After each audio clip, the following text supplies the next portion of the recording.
Making the headlines tonight, National Emergency Management Agency NEMA teams arrive Anambra ahead of impending flood disaster.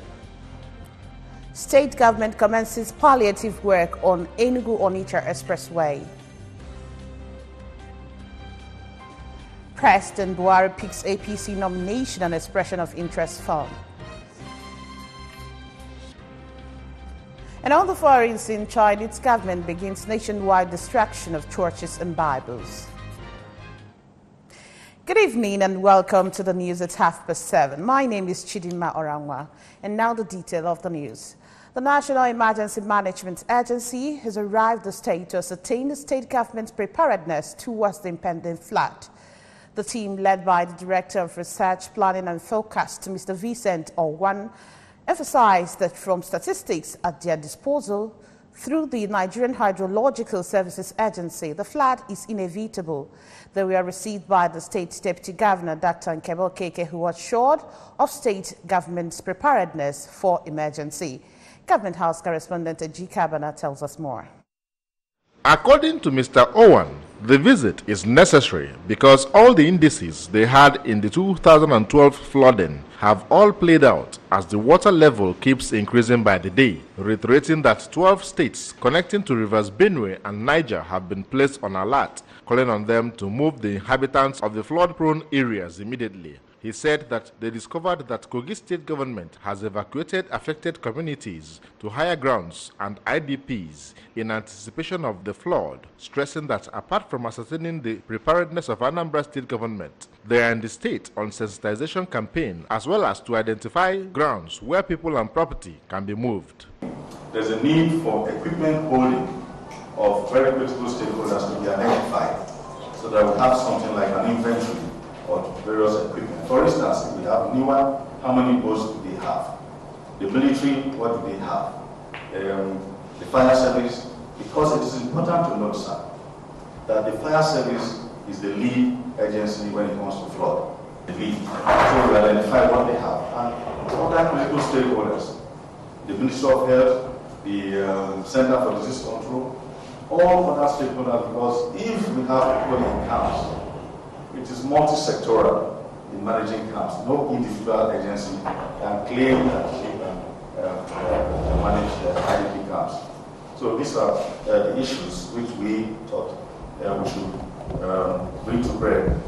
In response, Deputy Governor Keke, who lamented that flood has become a recurrent incident in the country, said that state government is ready for emergencies, but called for federal government's assistance to complement the efforts.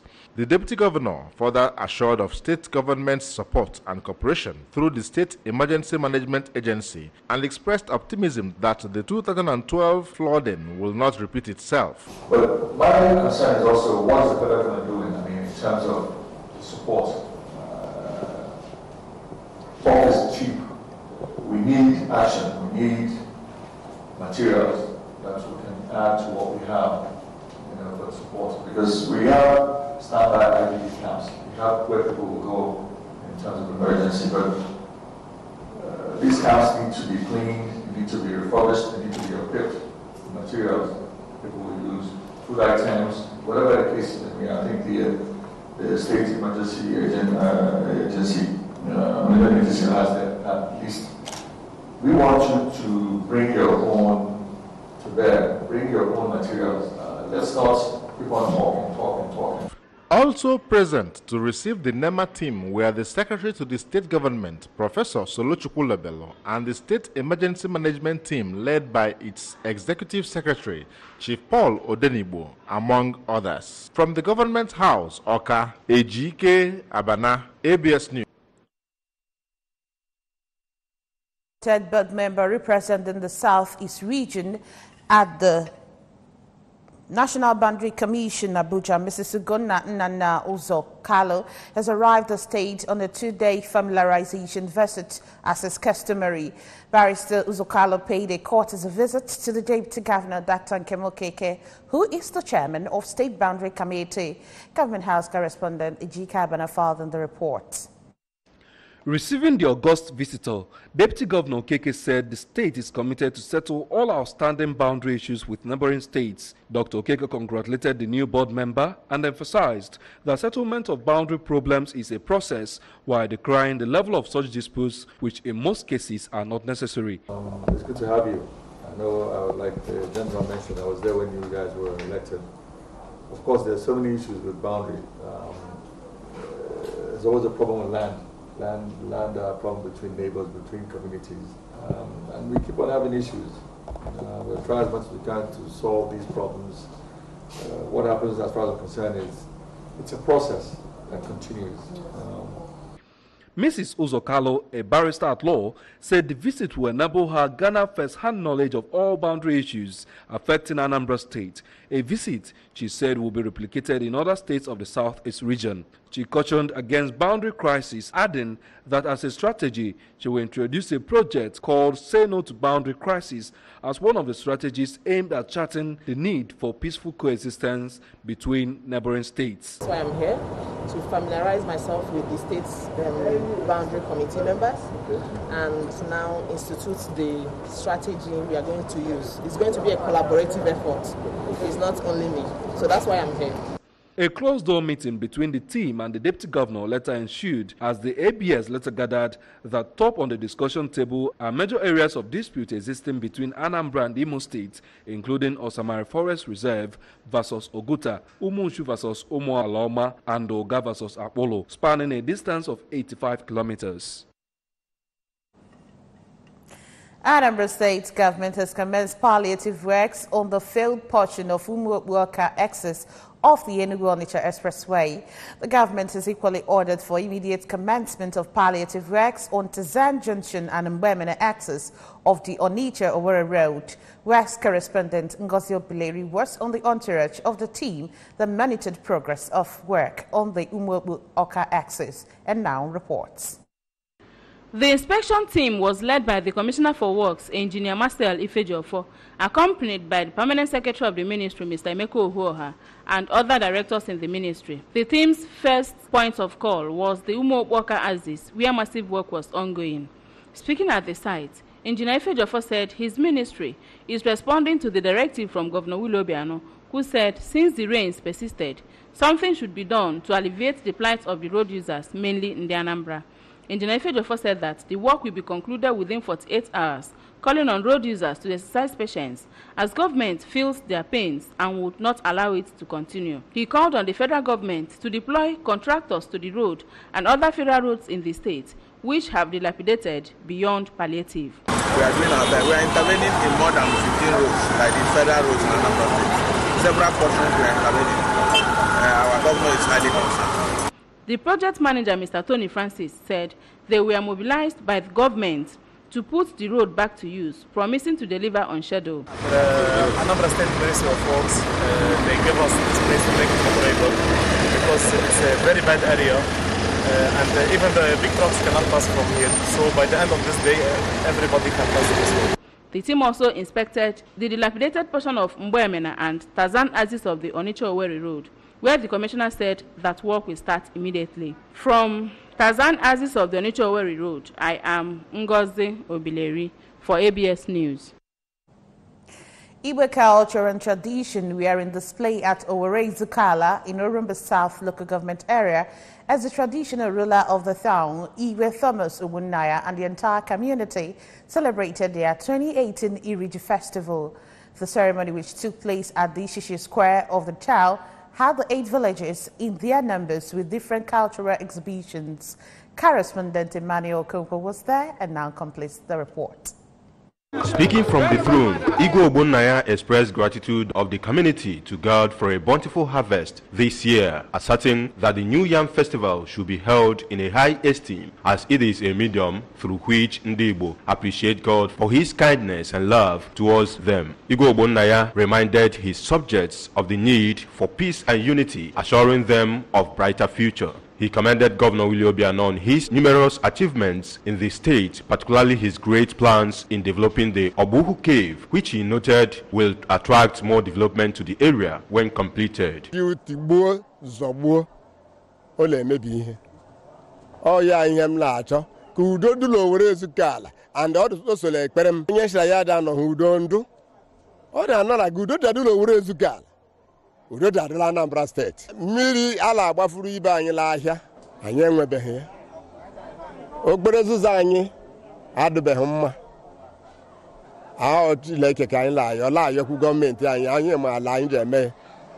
In a remark, a member of the traditional rulers' cabinet, Chief Eric Ibanose, canvassed for promotion of Igbo culture and tradition to make it more attractive to other tribes in the country. It's a tradition of the Igbo man.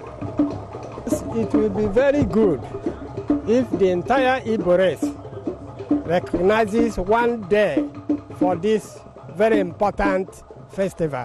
Speaking to the ABS, the traditional ruler of Enugu Monya, Igwe Peter Ezamama, and the parish priest of St. Patrick's Catholic Church, Owerri Ezukala, Reverend Father Joachim Ezane, noted that New Yam Festival is a remarkable event that had existed for ages, which serves as a moment of thanksgiving to God. They called on Ndibo to give more attention to yam cultivation as done by their forefathers, whose wealth were measured based on the number of yam bands they had.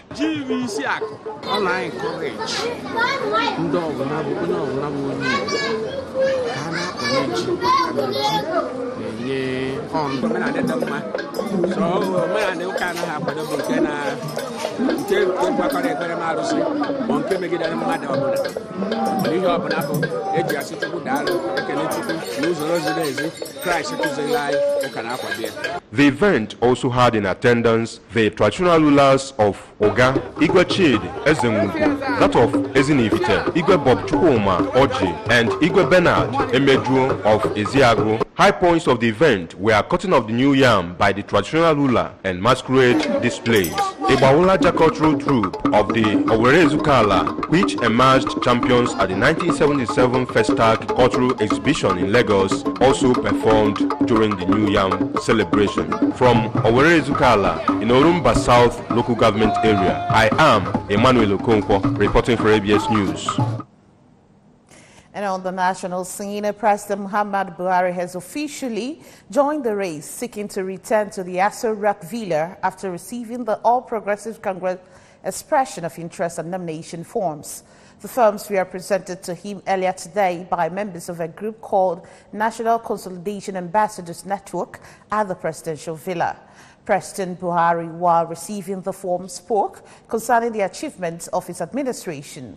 He also took a swipe at those who, he said, put personal interest above national interest and because of this have exited the party, leaving patriotic members to continue the struggle. Human rights lawyer and spokesperson of President Buhari campaign team, Mr. Festus Kayemo, Secretary to the Federation, Government of the Federation, Mr. Boss Mustafa, and Minister of Transport, Mr. Rotimi Amechi, were present at the brief ceremony.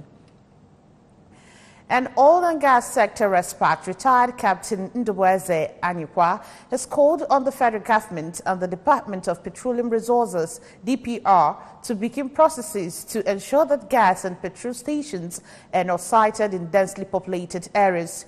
Captain Anyikwa made the call while speaking to the ABS in reaction to the gas explosion that killed more than 15 persons and left many others injured in Lafia, Nasarawa State. Reports said that the gas station where the explosion took place was located around residential and business area. Captain Anyikwa commended the Anambra State government for the removal of some petrol stations that are located near residential areas. Said it is a step in the right direction as a way to guarantee the security of lives and property of state residents. Captain Anyikwa, who spent 24 years on sea transporting petrol materials, urged handlers of petrol products to ensure they observe at all times all safety measures applicable in transporting and storing petrol products.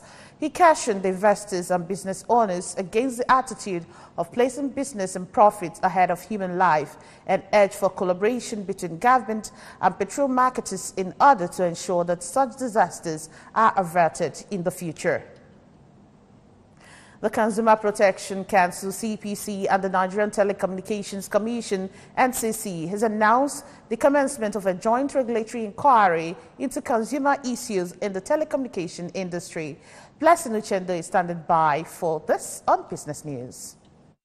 The inquiry, which is in partnership with relevant security agencies, came amidst accounts of incessant and continued dissatisfaction and complaints by consumers. It was also partly in response to a resolution of the Senate of the National Assembly requiring investigation and remedial measures of vital service issues and grievances by consumers. They stated that the move was consistent and complementary to the federal government's commitment to ease of doing business and the economic recovery and growth plan, which prioritizes people and firm. The investigation was expected to cover service quality, service issues such as call masking, unsolicited subscriptions, difficulty with unsubscribing to build value-added services, and transparency in billing with respect to clarity, data rollover, disclosures about real consumption, deductions for value-added services, and other key telecommunications services. The expected outcomes are better services, more transparent charges, and increased customer service responsiveness by telecommunications